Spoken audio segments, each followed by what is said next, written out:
Evet sevgili öğrenciler. Nasıl heyecan? Tavan yapmış vaziyette. Takip olun.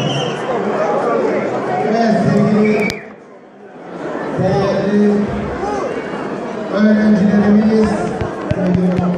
Şimdi yavaş yavaş. Tabii ki biz eğitimciyiz.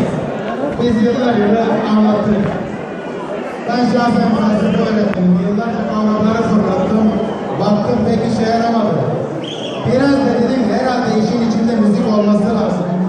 Ancak ruhumuzu aksettiren bir şey varsa o da işte müziktir.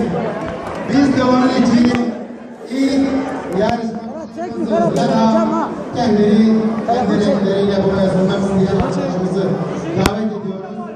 Elif Arap.